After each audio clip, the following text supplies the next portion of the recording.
Hai anak-anak, selamat pagi. Selamat berjumpa kembali dengan Ibu Hermin. Untuk Mama dan Papa, selamat pagi, selamat beraktivitas. Semoga usaha Mama dan Papa sepanjang hari ini diberkati oleh Tuhan. Baik anak-anak, hari ini hari Rabu tanggal 28 April, kita akan kembali bersama belajar dengan Ibu Hermin. Tema 8, peristiwa alam, subtema 2, kemarau, pembelajaran 3 dan 4. Anak-anak bisa siapkan dari buku tematik halaman 74 sampai 85. Oke anak-anak? Oke, supaya kita dapat belajar dengan baik dan kita diberkati Tuhan, mari terlebih dahulu kita berdoa bersama. Ya, berdoa. Tangannya, ya, mata dipejamkan. Demi nama Bapa dan Putra dan Roh Kudus. Amin. Selamat pagi Tuhan. Pada pagi hari ini kami akan belajar bersama Ibu Guru kami. Berkati kami Tuhan, agar kami dapat mengarahkan pikiran kami sehingga kami dapat mengikuti pembelajaran dengan baik dan nantinya kami dapat mengerjakan tugas-tugas yang diberikan oleh Ibu Guru. Amin. Demi nama Bapa dan Putra dan Roh Kudus. Amin. Agar kita lebih semangat, mari kita serukan salam kita. Salam Tarakanita ya. Bersama-sama. Salam Tarakanita. Satu hati, satu semangat. Tarakanita. Yes. Oke. Anak-anak, kita akan segera memulai pembelajarannya. Yang belum mengambil buku tematiknya, segera diambil ya dan dibuka. Atau perhatikan dulu, baru nanti diulang kembali di buku tematiknya. Oke. Adapun tujuan pembelajaran kita hari ini adalah yang pertama, anak-anak nanti bisa menentukan berat benda menggunakan alat ukur tidak baku. Kemudian mengurutkan berat benda. Ya, mengenal berbagai aktivitas air, mengenal kalimat ajakan, dan yang terakhir membuat kalimat ajakan. Baik anak-anak, kita akan memulai dengan tujuan pembelajaran. Yang pertama, menentukan berat benda menggunakan alat ukur tidak baku.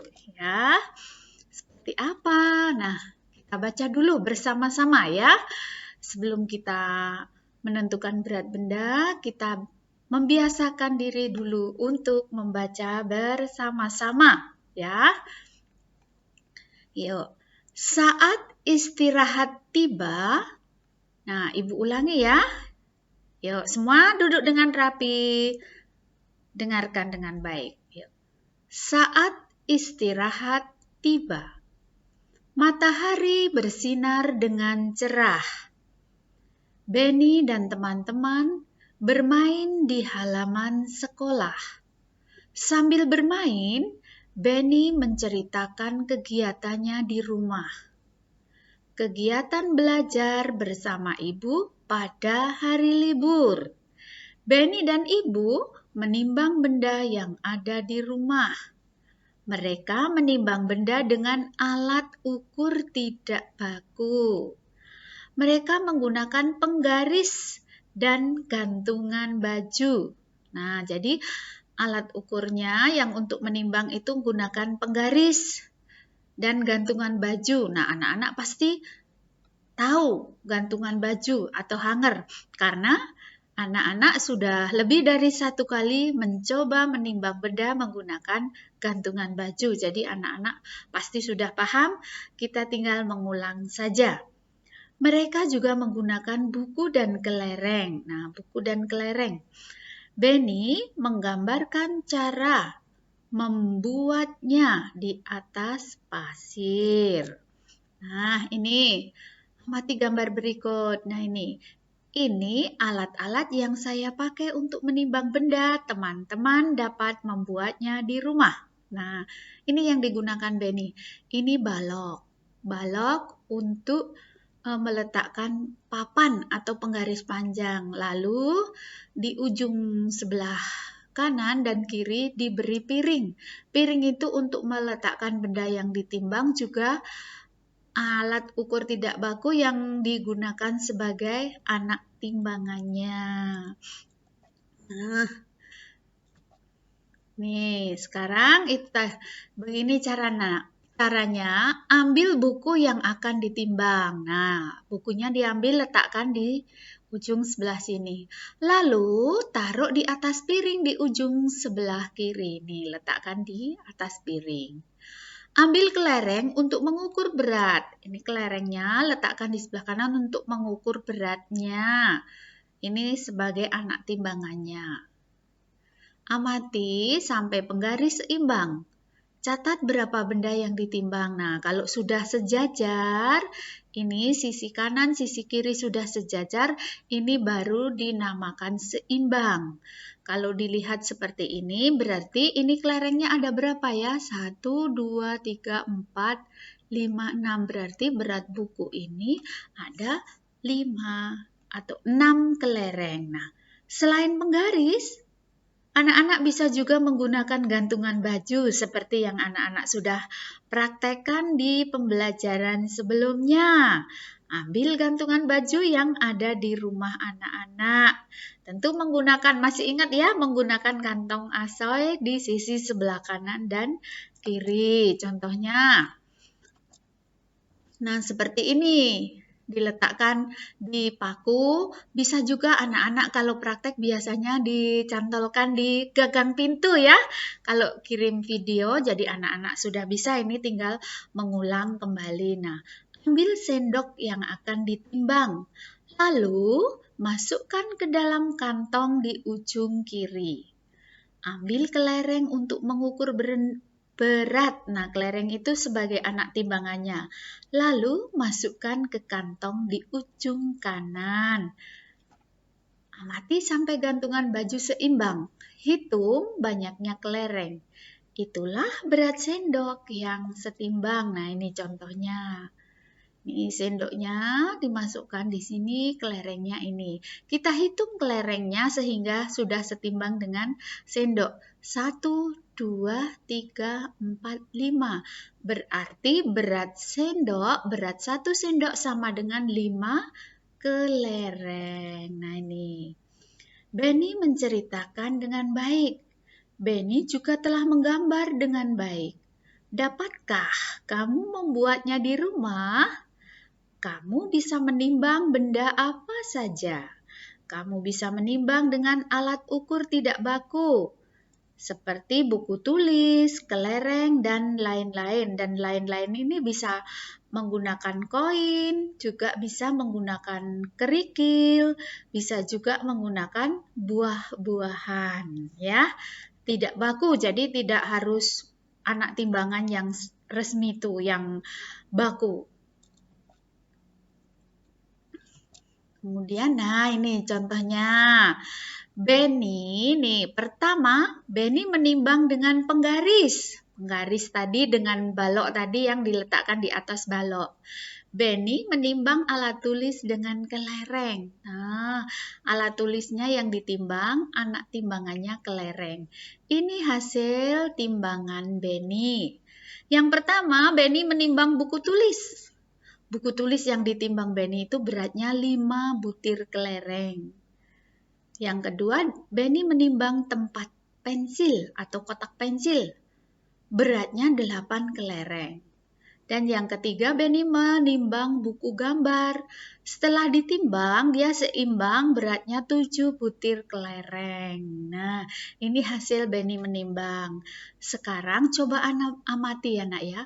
Buku tulis 5 kelereng. Tempat pensil 8 kelereng, buku gambar 7 kelereng, beda-beda ya. Anak-anak, semakin banyak kelereng yang digunakan, berarti benda yang ditimbang semakin berat. Kalau kelereng yang digunakan semakin sedikit, berarti benda yang ditimbang semakin ringan. Nah, sekarang mari kita jawab pertanyaan bersama-sama. Benda manakah yang paling berat? Nah, berarti yang paling berat adalah benda yang kelerengnya paling banyak. Ayo kita cari apa yang paling banyak kelerengnya. Oh, yang paling banyak ada 8 kelereng, yaitu 4 pensil. Dan manakah yang paling ringan? Yang paling ringan adalah yang kelerengnya paling sedikit. Kita cari. Oh, yang kelerengnya 5, yaitu buku tulis. Ya. Urutkan benda pada tabel di atas. Benda ini, buku tulis, tempat pensil, dan buku gambar disuruh urutkan. Urutkan bagaimana ya? Yang A, urutkan benda dari yang paling ringan. Berarti dari benda yang kelerengnya paling sedikit. Paling sedikit yaitu buku tulis. Nah, kemudian buku gambar.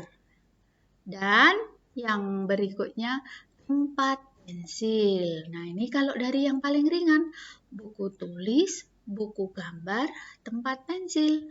Sekarang kebalikannya, urutkan benda dari yang paling berat. Yang paling berat adalah yang memerlukan kelereng paling banyak. Nah, ini yang paling banyak, kelerengnya 8, yaitu tempat pensil.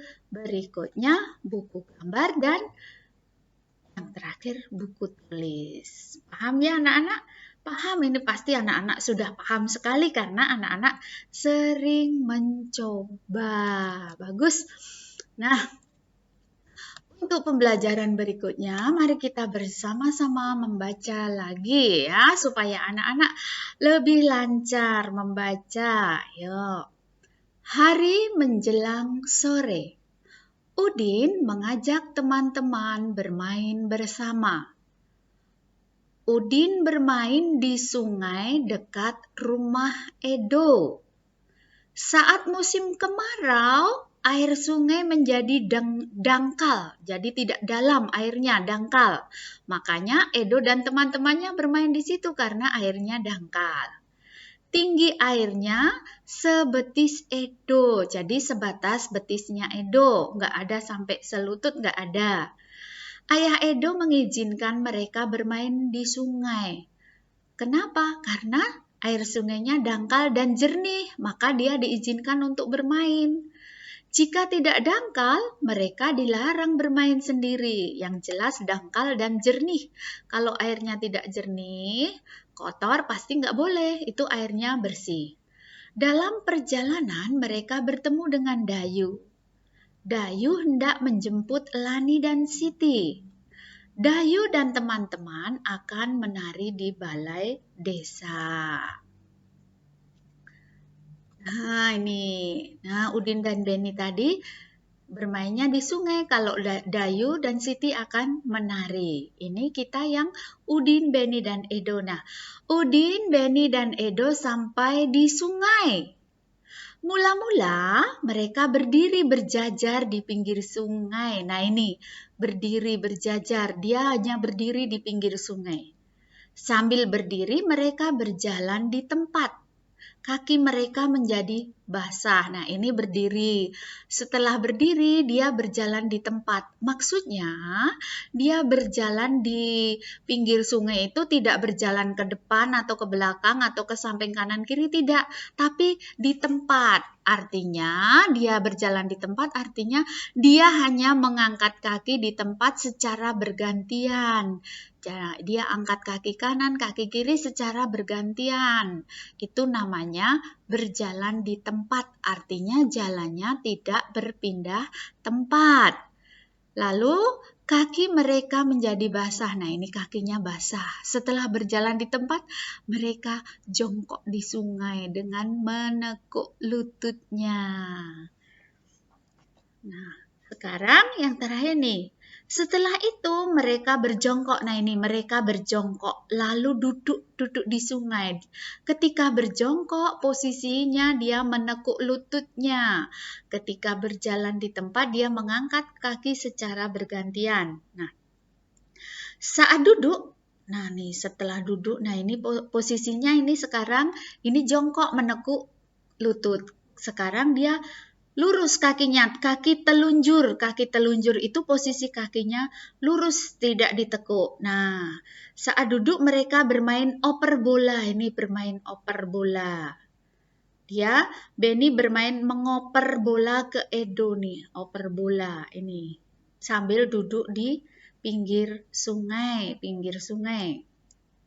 Ini kakinya kok kelihatan? Iya, tadi kan airnya jernih dan tidak dalam, dangkal, jadi bisa terlihat. Makanya Benny dan teman-teman diizinkan oleh ayahnya untuk bermain di sungai. Berikutnya, nah nih, berbagai aktivitas air yang dilakukan Udin dan teman-temannya. Nih, aktivitas air yang dilakukan Udin bersama teman-teman nih, berdiri di tepi sungai. Yang pertama, kegiatan atau aktivitas yang pertama yang dilakukan adalah berdiri di tepi sungai, hanya berdiri saja. Yang kedua, jalan di tempat. Nah, jalan di tempat di air. Di tempat posisinya mengangkat kaki bergantian. Yang ketiga, jongkok di tepi sungai. Jongkok sambil menekuk lututnya. Jongkok itu menekuk lutut. Nah, yang berikutnya, duduk di tepi sungai. Duduk, posisi kaki telunjur. Telunjur ini lurus, tidak ditekuk. Nah, dan ini bermain oper bola. Duduk, kaki telunjur sambil bermain oper bola. Jadi, aktivitas yang dilakukan Udin dan teman-temannya ada 5. Pertama, berdiri di tepi sungai, jalan di tempat dengan mengangkat kaki bergantian, jongkok di tepi sungai, duduk di tepi sungai, dan bermain oper bola. Itu yang dilakukan aktivitas sungai. Ya, anak-anak paham. Kemudian, nah ini, aktivitas, mari kita baca bersama ya. Aktivitas air Udin dan teman-temannya telah selesai. Mereka duduk di pinggir sungai. Mereka duduk sambil merasakan sejuknya angin pada sore hari. Mereka menikmati cerahnya cuaca pada musim kemarau. Mereka pun bercakap-cakap. Nah ini percakapan Udin dan teman-temannya. Nah ini permainan air tadi sangat menyenangkan. Terima kasih Udin sudah mengajak kami bermain bersama. Betul, sangat asik bermain air. Kamu hebat Udin, jalanmu sangat cepat sehingga menang lomba. Ayo kita bermain bersama lagi. Terima kasih kembali Benny. Terima kasih sudah memujiku. Ya, terima kasih sudah memujiku Edo. Ayo besok kita bermain bola. Nah, sekarang aktivitas di air, besok dia berjanjian akan bermain bola. Ayo menulis, tadi membaca, sekarang kita mau menulis. Menulis apa ya? Tadi ada menulis apa tadi? Kalimat ajakan, kita baca dulu.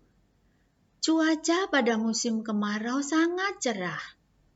Ajak temanmu bermain bersama, menikmati cerahnya musim kemarau bersama temanmu. Amati gambar, dan tulis kalimat ajakannya. Ingat ya, dalam membuat atau menulis kalimat ajakan harus menggunakan kata ajakan, yaitu ayo, mari, atau yuk. Ya, ayo, mari, atau yuk. Bagaimana caranya? Coba anak-anak perhatikan. Nah, lihat contoh kalimatnya. Tulis kalimatmu dengan rapi. Ini contoh. Nah, ini sedang bermain di air. Benny dan Edo. Nah, Benny mengajak, ayo kita bermain air Edo. Nah, ini kalimat ajakannya. Ada kata ayo. Ayo kita bermain air Edo. Sedangkan ini anak-anak sedang bermain petak umpet. Bagaimana ya kalimat ajakannya? Ingat, harus ada kata ayo boleh, mari boleh, yuk juga boleh. Nah, ini kalimat ajakannya. Mari kita bermain petak umpet teman-teman. Ini contohnya. Contoh berikutnya. Nih, ini sedang bermain Bola, sepak bola. Kalimat ajakannya bagaimana ya? Nah, ini. Udin, yuk kita bermain bola di lapangan. Ini contoh kalimat ajakannya, ya. Jadi, paham ya, Nak ya? Oke.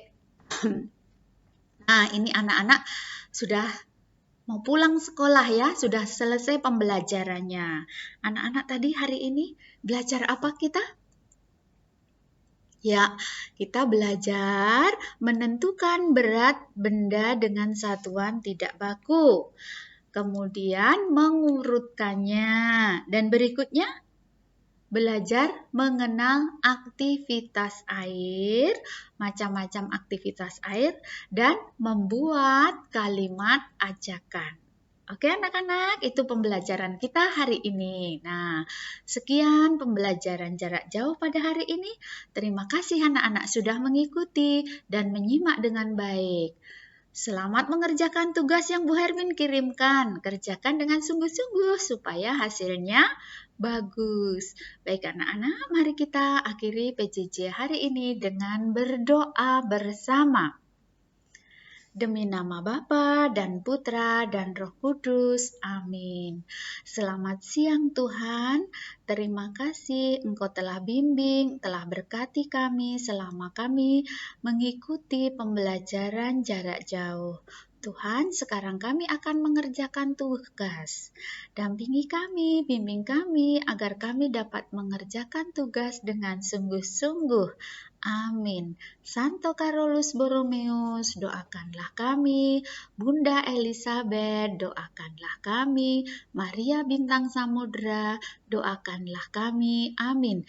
Demi nama Bapa dan Putra dan Roh Kudus. Amin. Oke anak-anak, pembelajaran sudah selesai. Selamat siang.